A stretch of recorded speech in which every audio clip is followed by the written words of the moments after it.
Our speaker this morning and any other announcements. I just wanted to put in a plug for the 9/11 stair climb. It's next week on Wednesday, 7 p.m. at Kroger Field.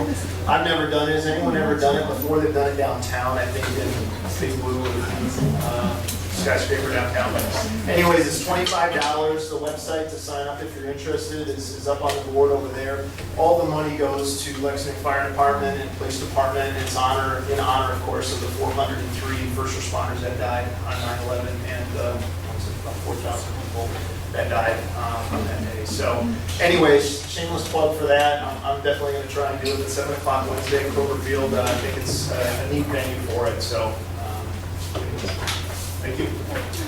In addition, I don't know if some of you or all of you are aware, but this weekend, our new Dean of College of Education is hosting a diversity conference. I was just kind of discussing this with Dr. Abel, and I said, well, shouldn't we make sure they know about that? And he kind of went, well, the last announcement didn't exactly include come one, come all students. But I know that Sunday afternoon, there is a whole host of speakers that have been brought from around the country, experts in diversity, and they'll be speaking. And if you would like more information about it, the times and whatnot, as a representative of UK, I think Dr. Justin Nichols, I believe, is the only UK speaker from the sport leadership program in our department. But if you're interested, I hope you are, in attending that. Certainly our new dean is very concerned about diversity and minority support on this campus, so I think we should, try to get behind his efforts as well and support, this conference that they have put together.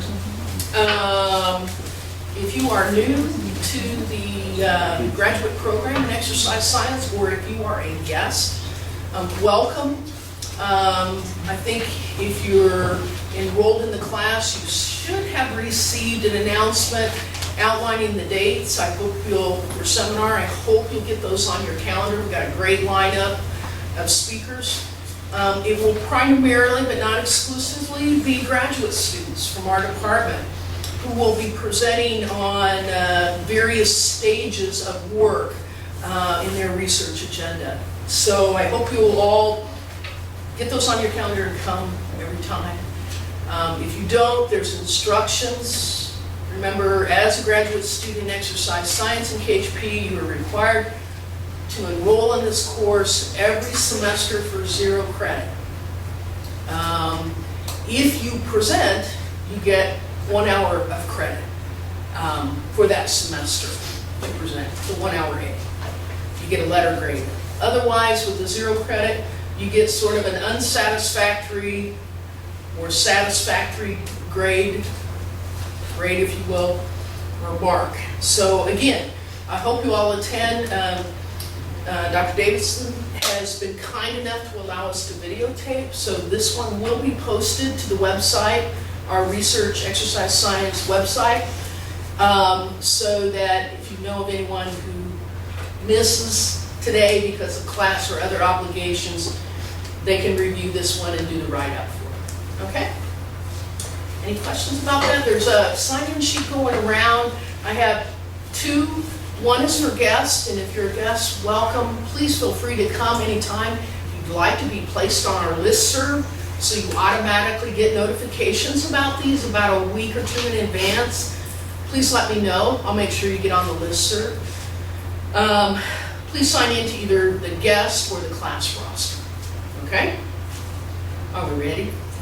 Without further ado, it is my pleasure to introduce Dr. Carrie Davidson. By way of background, currently, and I guess for several years prior to this, she works for the UK Health and Wellness Program. Her office is located on the corner around here on the 2nd floor of Seton. She is the mind-body specialist and the fitness and facilities manager for the UK Health and Wellness Program. You can probably add to that. Let's see, she holds a bachelor's degree from the University of Southern Mississippi, and then she got her master's, and that's in exercise science. She got a master's of divinity degree from Gardner Webb University, and she holds a doctoral degree from health promotion from KHP here at UK. She holds several different certifications, ACSM, ACE, RYT 200. She can explain what that is. I'm sure she will. But certainly very important. She's been very, very involved with the National ACSM Exercise Medicine initiatives. And so that's what she wants to talk to us about today. Thank you, Carrie. Good morning. I am Carrie Davidson. If you have been in this building very long, you've probably seen me around. I kind of am everywhere. I feel like I'm everywhere. So my office is on the corner. Stop in and say hi. Borrow a stapler. That's usually what I get. Can I see my paper? Sure. Absolutely.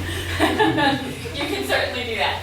But I am the fitness manager for UK Health and Wellness. So UK Health and Wellness is part of our wellness program for our employees. So if you're an employee of the university or a retiree or a spouse of a university employee or retiree, then that's who we service. So that's who we provide services for. So just like an employee gets health insurance, they get our wellness benefits. And our wellness benefits are quite large for a university setting. So we have 11 full-time staff, one of which is sitting right here in the front row. So he moonlights as a student, but he's also a full-time staff. He's also a full-time staff. So there are 11 of us. We have 2 dietitians that take care of all of our Eat Well programming. We have 2 health coaches that take care of all of our Be Well programming, and then Ryan and I who take care of all of our Move Well programming.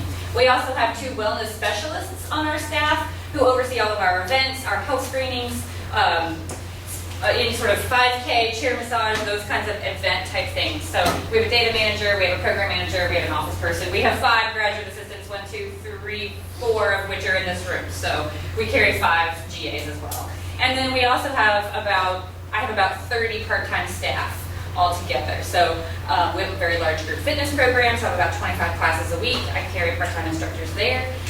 Besides our 5 GAs, I usually carry 5 or 6 part-time fitness staff. We have some front desk staff over at our location at Export Street. So we're quite large, especially for a university wellness program. So like I said, we have 11 full-time staff. We have about 30 part-time staff. We have 5 GAs. So by comparison, University of Louisville has, I think, 2 full-time staff. So we do as much as we can in-house. We try not to vendor out any of our programs. So you might think about worksite wellness or university wellness, and you think about an online HRA, like a health risk assessment, things like that, where people do things online. But we try to eliminate that and bring everything in-house and have a person-to-person interaction as much as we can. So, like I said, Ryan and I take care of everything that is Move Well. So I'm going to sort of speak from that perspective today. I do have several certifications. RYT 200, anybody want to throw that out there and know what that is? Registered yoga teacher, yeah, you're a GA. Registered yoga teacher, right? So with Yoga Alliance, which is the global sort of yoga initiative there. So, and I'm actually getting ready to finish my 500 hours, so there's that. And I'll talk more about that in a minute as it's going to apply to you. So that's who we are and what we do. I also, besides Ryan moonlighting as a student, I moonlight as a ACSM Exercises Medicine on campus for the National Committee. And so we're actually going to have our next call next week. But October is Exercises Medicine on Campus month, and I'll talk about that a little bit more. So let me tell you what Exercise Medicine is all about. So what if there were a medicine to treat lots of diseases, hypertension, diabetes, obesity, things that you guys already know about, help you lose weight and maintain it, feel better and feel better about yourself, improve your mood, maybe improve depression? Wouldn't we all want that? Wouldn't every provider provide that and write prescriptions for that? So then, I know I'm preaching to the choir here, but exercise is that medicine, and that is the mission of Exercise Medicine for ACSM. So it's a global health initiative. So ACSM, EIM is all over. It's not just here in Kentucky. I am going to talk about the initiatives here on our campus and how you might get involved in that, but it's also nationwide. So we have universities all over the globe who are involved in Exercises Medicine on campus, who've gotten Exercises Medicine going on their campuses. So it is a global initiative. It is managed by ACSM, and it believes that physical activity is integral in prevention and treatment of many medical conditions. So this website here at the bottom, if you're interested in looking up some of the stats and figures on this, I'm not going to go into that today, but there is lots and lots of evidence on this website for all of these different conditions and how exercise can help or improve either symptoms or treatment. So the objectives, the 2 main objectives, this is sort of the big take-home message right here. The big 2 main objectives for Exercises Medicine is to get physical activity as a vital sign for all wellness visits. So whether this is community-based, campus-based, anywhere it is, so healthcare providers, whatever, it's to get physical activity as a vital sign. So just like when you go to the doctor and the nurse comes in and he or she, or the tech comes in and he or she takes your height and weight and blood pressure and all your vitals, and if you've been to an appointment on campus here as a student or as an employee, then they also ask you about fall prevention. I don't know if you've noticed that, but they ask at every visit if you've recently fallen or if you feel like you're going to be unbalanced and fall. So getting physical activity as a vital sign, so asking about how often people exercise and how much people exercise is the main goal of Exercises Medicine, is to get that into every wellness visit, every provider visit. And then once they answer that question, and if the patient's not meeting those physical activity guidelines, then to refer to a qualified professional. So those are the 2 main objectives. get it in the vital signs as a check every visit, and then to refer to a qualified fitness professional. So EIM, exercise medicine on campus, is a specific committee of exercise medicine. And so we focus mainly on campuses, whether that's faculty, staff, students, anybody on campus, the whole campus community. This is the objective, is to work together toward improving health and well-being of the campus community, which sounds an awful lot like the UK Health and Wellness mission statement, which is to improve the health and well-being of the university community. So those sounds awfully, very, very similar, awfully alike, very similar. And so it was a natural fit for me to go onto this committee. So when I first heard about exercise as medicine, I was actually at an IDEA Health and Fitness conference in Vegas, and Walt Thompson was the president of ACSM at the time, and I heard him and Rob speak about this, and I walked up and I said, I sleep, eat, and dream this. I dream about this at night. How can I get involved? And so that's how I got involved in exercise as medicine, because it was such a close fit to what I do in my daily job and how I sort of created my own niche in my professional career, and I'll talk about that a little bit more too. So these are sort of the 4 objectives of what on-campus exercise medicine wants to do. Making movement part of the daily campus culture, and I'll talk about that a little bit more with our Fitbit initiative and how we have strived to do that, how that's been part of our UK Health and Wellness strategic plan. Like I already said, assessing physical activity at every visit, and then providing tools to strengthen physical activity habits, and then referring to a qualified fitness professional. So PAVS in the EMR, there's a lot of letters up there. So PAVS is physical activity as a vital sign. So we try to shorten everything that we can. So physical activity as a vital sign is, like I said, one of the main 2 objectives. In the EMR, an electronic medical record. So if you haven't heard about EMR, then we're going to talk about that. I know you guys probably already know the ACSM guidelines, especially for cardiovascular fitness, and I've listed them there. And so usually when we're trying to get physical activity as a vital sign in an electronic medical record, we're trying to get the nurse or the tech to ask these 2 questions. How many days per week do you engage in moderate intensity exercise, and how many minutes do you engage? And then you can multiply and see if they equal 150, right? It's 150 minutes moderate intensity exercise. You guys know the ACSM guidelines. So those are the 2 questions that we try to get into any EMR to get to that 150 question. Now I know that there are other modes of exercise, and for this particular initiative with exercise as medicine, this is the one we're trying to get at. We're trying to get people up and moving. All right. So, and then, like I said, refer them to a qualified fitness professional. So who is a qualified fitness professional? That's a big question in our industry right now, is who is a qualified fitness professional?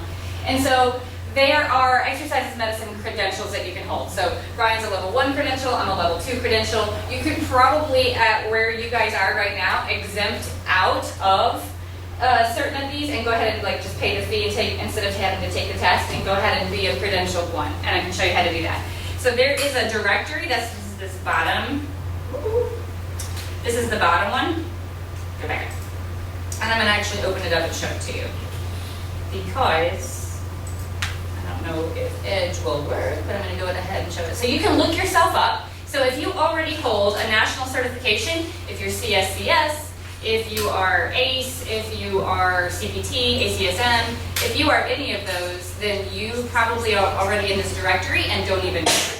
So we can take a look here and find a few of them. So I'm just going to use myself as an example, and all you have to do is enter 1 credential. So I'm going to enter this one for right now and search, and I'll be in this directory. So this is a great tool for providers. So if there is a provider who's asking these, but they don't really know how to write exercise prescriptions, they don't really know who to refer to, this is a great tool for providers to use to refer to a qualified fitness professional. So there I am as that one. So you can put any of them in. I also have this one. So it would switch me. So you're welcome to, I have this website at the end, you're welcome to take a picture of the slide or whatever and see if you're in here. So if you are in here, whether you know it or not, then you could get a referral from a provider for exercise as medicine.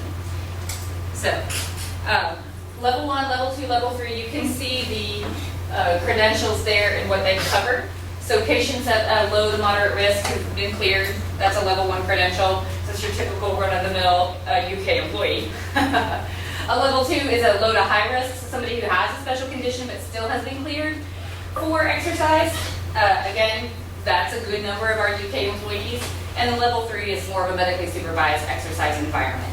And so you could go there too. So if you've already completed your bachelor's and you have certification, you probably could exempt and go ahead and be level 1. If you have already finished your master's, you're a PhD student, and you have a certification, you probably could already be level 2 and exempt yourself out of that exam. So that's a great way, it's a great something to add to your resume or your vita if that's something that you're interested in doing. And so let's talk about how we're doing this here at UK. So I don't know much about the student side. Like I said, I work mostly with employees, retirees, and spouses, so I don't know much about the student side, but I have talked with them and been through and looked through their process before. And so one interesting thing about UK is the healthcare system. All of UK healthcare uses one electronic medical record, and it's called the AEHR, so that's what we use. But student health uses a completely different one called Medicat, and it was built just for University of Kentucky students, and they're not connected whatsoever. So if you go over to University Health Services, you go to the student clinic, you get Medicat, but if you go over to UK Healthcare, they have no record. Those systems don't talk whatsoever.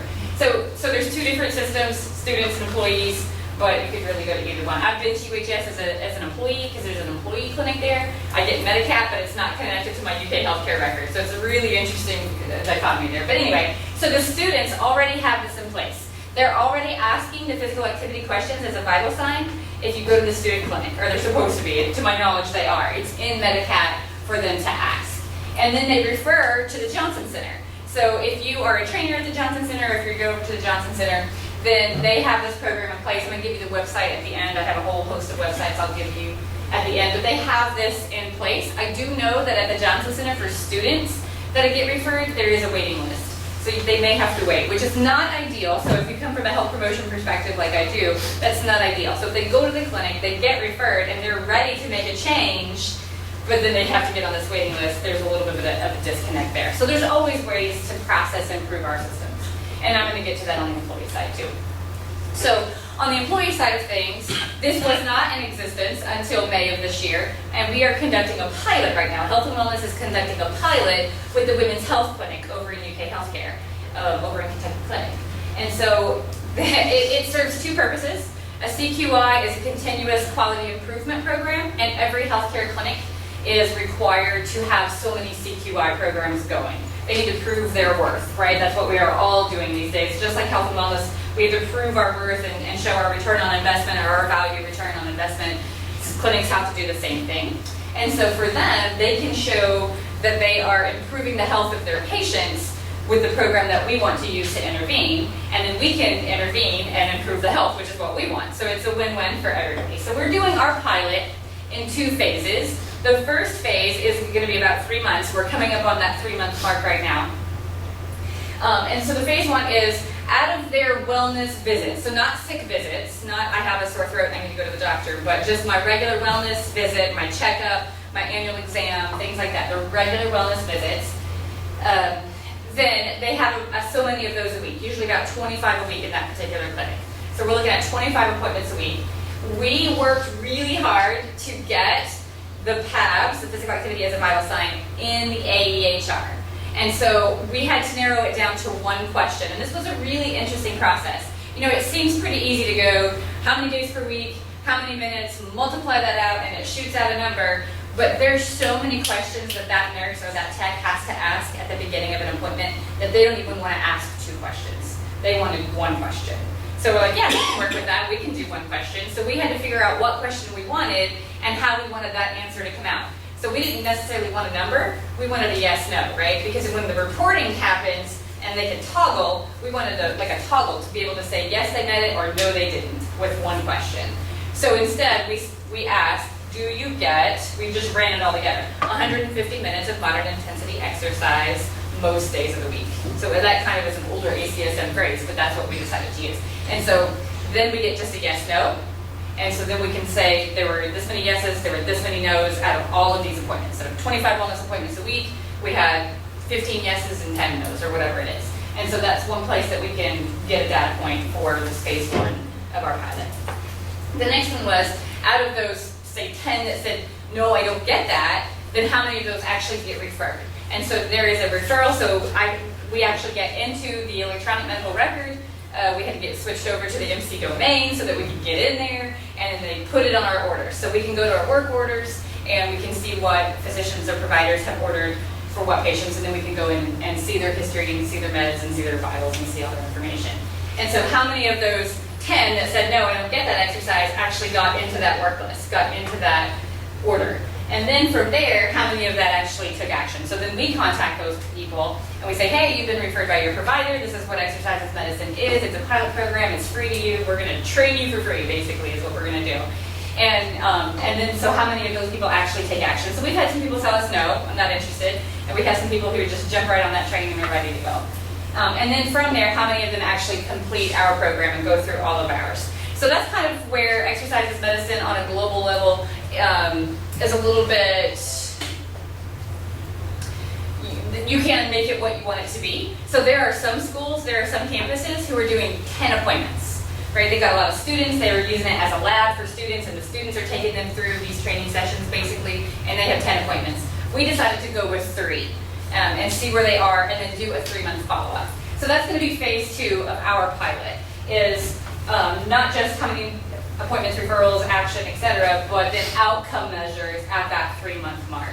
So we're coming up on that now. We started May 15th, so we're getting ready to come up on that 3-month mark for people who have finished all 3 appointments, and then we'll wrap it up at the 3-month mark and see how many of their outcome measures actually change. Their height, their, well, I'm not going to their height, but their weight, their blood pressure, their waist circumference, their percent body fat, etc., and our blood pressure. See how many of those things actually change.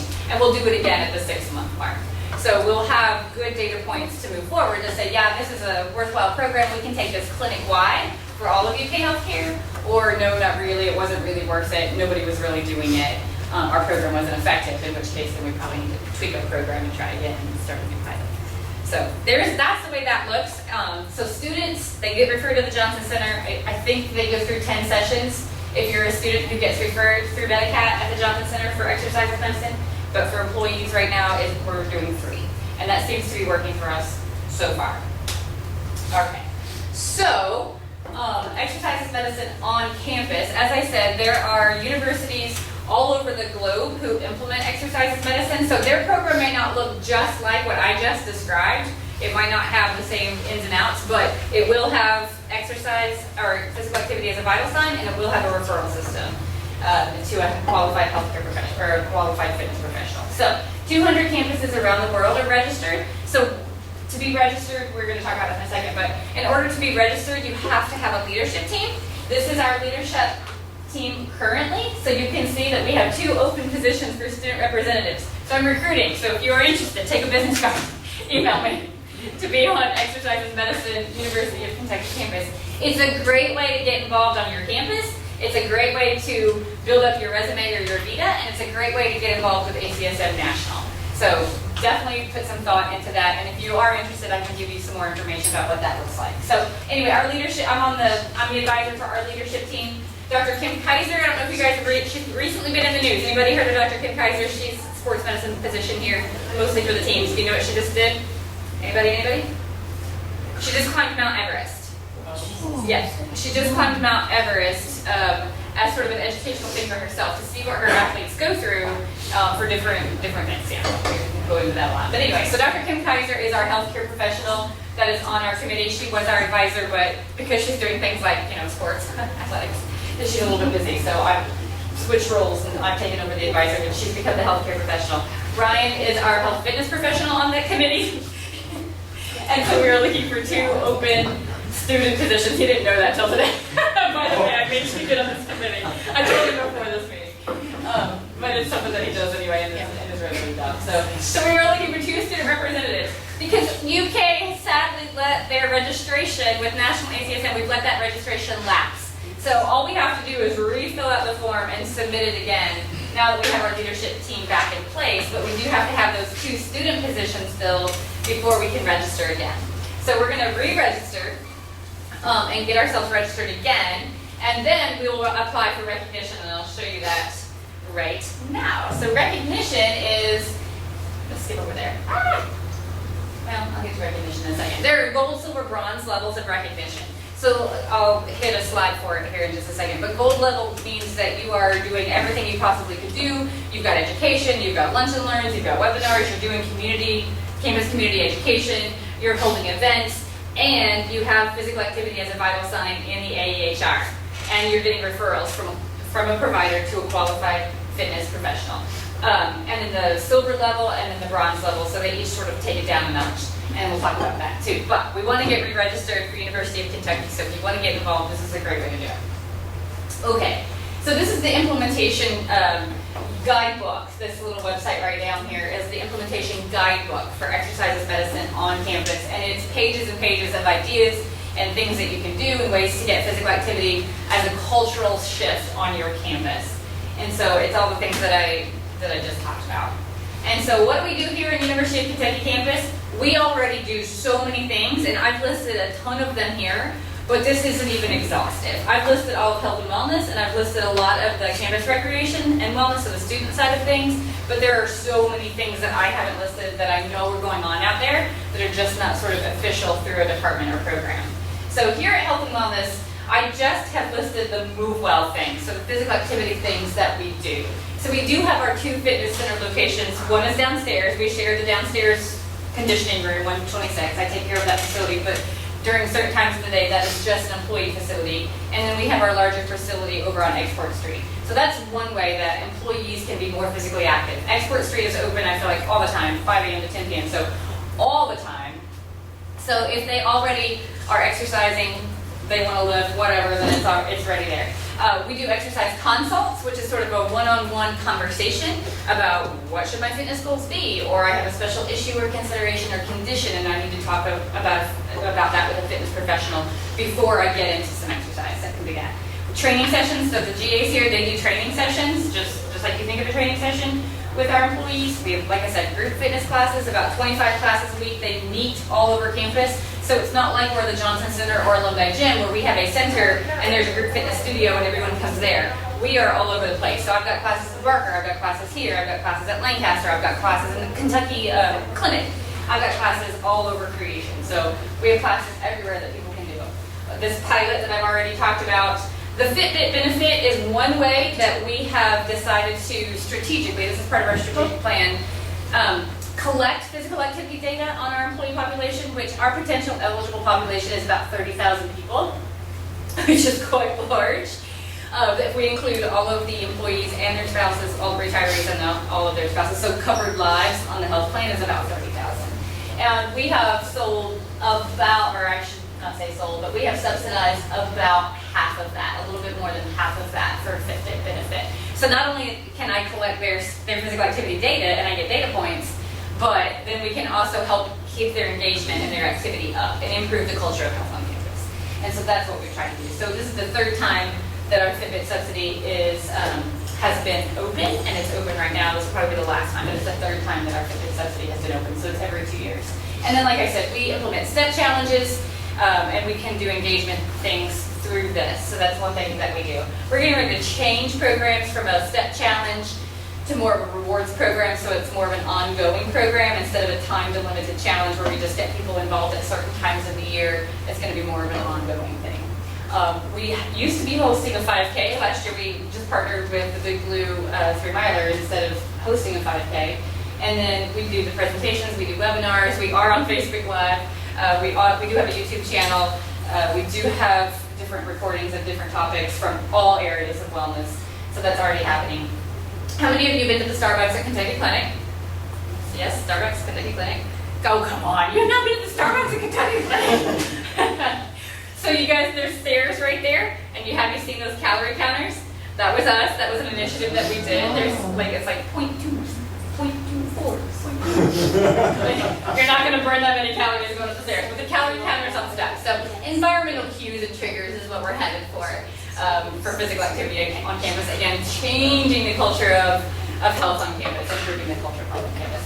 We have walking maps that we work with TBD and facilities. They keep maps of every building, they keep PDF floor plans of every building, and all of the maps on campus. And so we worked with PBD to get some geospatial interactive maps. So we have walking maps on our website. If you're interested in that, we can take a look. But we have walking maps on our campus that you can toggle 1 mile, 2 miles, 3 miles, indoor, outdoor. It gives you the steps, it maps it out for you. It's all in color and it's fun. So that's another way that we are trying to improve physical activity.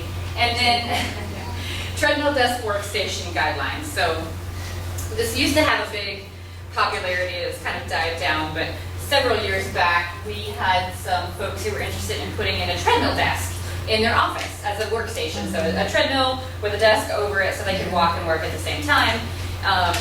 That of course had to be regulated by UK, and I only know that because I ended up having to write those guidelines, and it took me about 9 months to get all that done. I worked with occupational health and safety to get all of that done. So it's on our website if that's something that you're interested in doing, treadmill desk workstations. So we have, to date, they also have to go through a consult with me in order to put that in their office.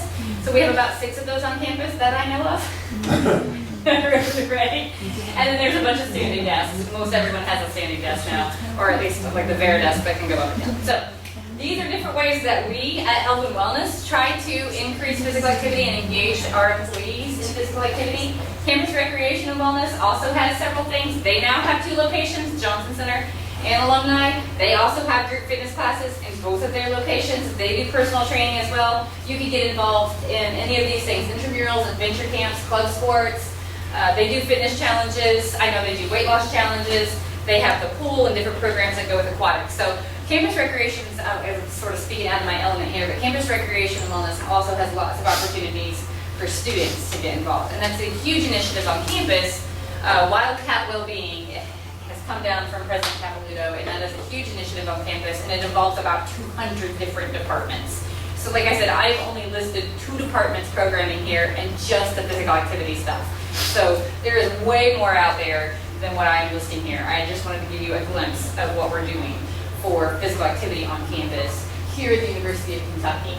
So I can tell you that this gold, silver, bronze, we are going to have, once we get our committee back together, we get registered again, we are going to have no problem whatsoever getting recognized as gold, silver, or bronze. We're going to have no problem as gold because we are assessing physical activity as a vital sign in almost all of the student and employee, right now this is one clinic, but we're doing it in both places. So that's going to be easy to do.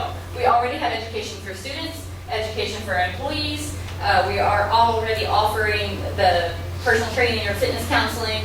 We're already offering all of these options for education and engagement. So this is going to not be a problem. All we have to do is have the people on the committee to do it.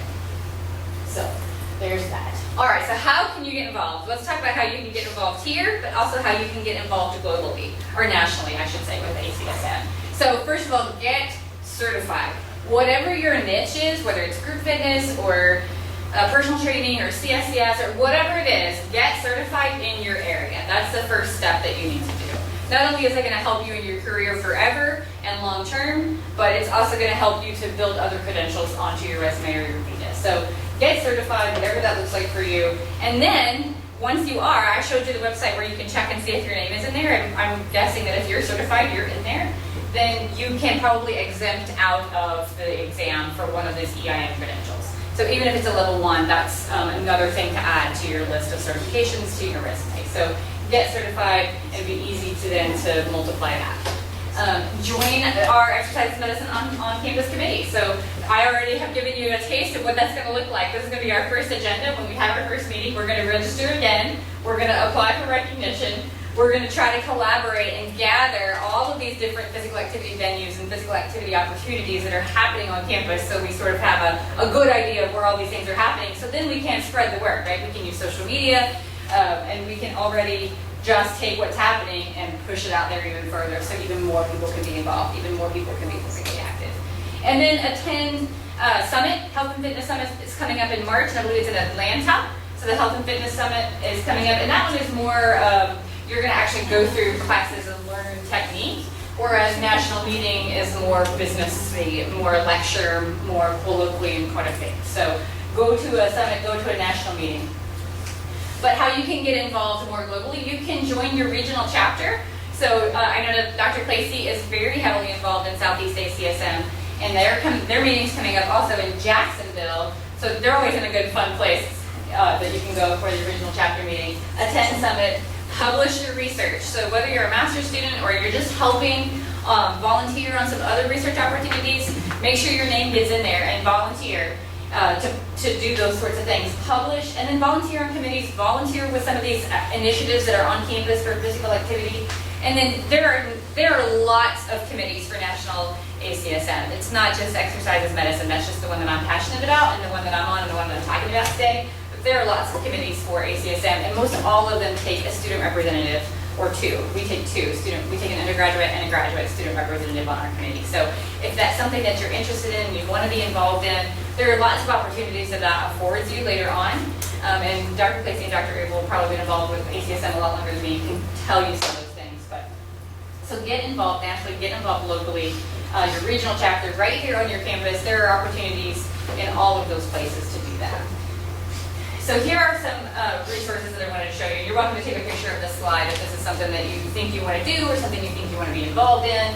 So that's the Exercise Medicine website, that's the ACSM website, and then the Exercise Medicine Health Series. So if there is a condition, this is a great tool. If there is a condition that you are working with somebody on, so maybe you're training them or you're just working with them, talking about their fitness and counseling and things like that, and they have a certain condition, a chronic condition, they have a very good website for all these different conditions and exactly what the protocol should be for each of those conditions. And that's the website, the third bullet point there. So if that's something that you, I know some of you sort of created a little niche for people with disabilities or people with chronic conditions. That's my email address if you want to get involved or if you want to know more about it. That's our UK Health and Wellness website. And then the bottom one is the Johnson Center or the Student Campus Recreation website for this exercise referral program from Medicat into the personal training program at the Johnson Center. So like I said, you're welcome to take a picture of that slide if that's something that you're interested in doing. So any questions for me about exercise as medicine, how you might get involved, health and wellness, credentials, national ACSM, I'll do the best I can on that one. Yes? Do the credentials cost anything? Yes, that's a good question. So if you are going to actually take the exam, that's going to be a whole lot more expensive. If you're going to exempt out, it's like $25 to exempt out. Because you've already paid for all the training to get the first credential, plus your master's or your bachelor's or whatever, you've already paid all that. So all you have to do is pay like a paperwork fee, basically. But that's a good question. They transition a CSCS to a level 1. Oh, really? If you have a CSCS, you just pay $25 and you get a level 1 certificate. Seems like that would also look very good, you know, for students Yeah. at a low cost. And I think if you have ACSM, CT. yeah, I mean, yeah, EPC. EPC, they transition that to level 2. Level what? 2. So if you're XCS through ACSM, then they transition that to level 2. But if you're CSCS, they transition to level 1. Yes. I'm certainly aware, of Dr. Luke Begg's effort, Dr. Luke Begg's effort. Doctor. Dr. Beggs was a former graduate student in our department. He finished his master's up and then went to Florida, University of Florida, and completed his PhD in physiology. And then all of a sudden we got word that he was back on our campus, not in a PhD MD program, but he decided after getting his PhD to go back through medical school. So he's now in PhD MD, although he didn't do a combined program, he did them separate. And he contacted with great concern when he went into medicine that his colleagues becoming MDs knew nothing about exercise. And this has been a complaint, not a complaint, but a concern of people like Scott Black forever. Dr. Black has been a long time participant at both the regional level as well as the national level of ACSM. And so I know that we've got it going with the medical students. I know he's since now left campus for residency or fellowship, one of the two, and what's going on with that group? Is it combining with any student initiative from KHP or wellness or health sciences or any place else, or? Yeah, so I just talked with Luke just a couple weeks ago, actually, over email. Yeah, he's in North Carolina doing his residency. So he and Kim Kaiser were working closely together because they're both healthcare, they're both MDs. And so when he left, he was the one who was sort of heading up that. And so I asked her to sort of recruit another med student or resident who could head up that initiative for that group. But that's going to be one of the first agenda items for this committee on campus, is to bring all these groups together. So we don't need to be siloed. We need to all be working together, to do, because we're all working towards the same goals. So we just need to put all of our efforts together. And so I'm hoping that she's going to bring in a few of the med students who, they were doing a webinar series or maybe an in-person lecture series for exercise medicine under Luke's push, really. And so I'm hoping that she's going to have another person to do that. I'm not over in med school and I'm not over in healthcare all that often, so that's not something that I can really do. But if you have ideas of students who sort of wear both hats, I would love that to put in there. Scott Black was really instrumental in getting us in the AHR and pushing that forward for women's health. And so, yeah, he's been a great asset. So he's definitely helpful. Kim Kaiser was definitely helpful. Anybody who's going to be an MD, PhD in XPhys is really going to be a good fit for this group. And you mentioned if there is an issue that they don't meet the 150, and another question about whether or not you're thinking about adopting the new algorithm criteria. But you said that if they indicate that they want help with becoming more physically active, that you're doing up to 3 consults with them? So what our program looks like for us specifically is the first meeting is sort of consult and assessment. So we talk about, we do all their assessments. So we take all their vitals and we take their waist circumference, percent body fat, we do all those measurements. We talk to them about what specifically their issues are, because none of them are perfectly healthy 18-year-olds, right? They all have something usually going on. So we talk about those kind of conditions, whether they have high blood pressure or they're on medication for depression or this or that or the other. So we talk about all those sorts of things. We talk about practically what this looks like for them. So if they are, a 45-year-old female with 3 kids and they take their kid to soccer and they take their, dog here and there, what does that look like in their life? When are they going to do this? When are they going to fit this in? Let's make it real and let's make it practical. So we talk about that at the first assessment. And then we start to get some ideas, and feel free to chime in here. We get some ideas about what that's going to look like for them, and so then what their program needs to look like.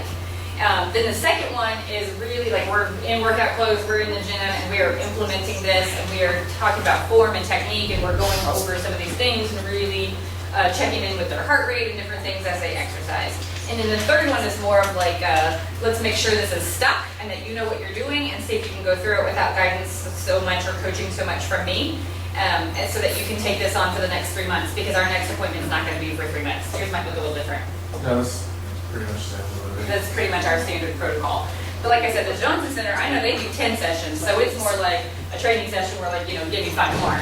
It's more like that of a training session because they do 10 of them, and so they're shorter. Ours are an hour.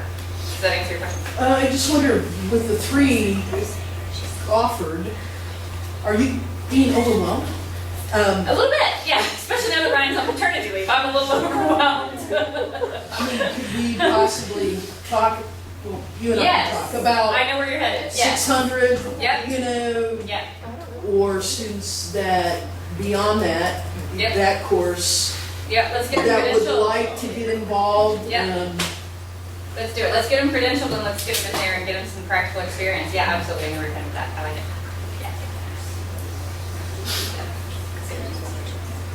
Yeah. Any other questions?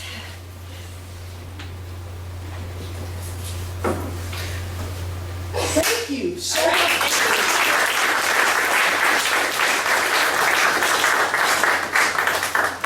Dr. Abel was kind enough, before I hit my seat, to look up the diversity symposium, and from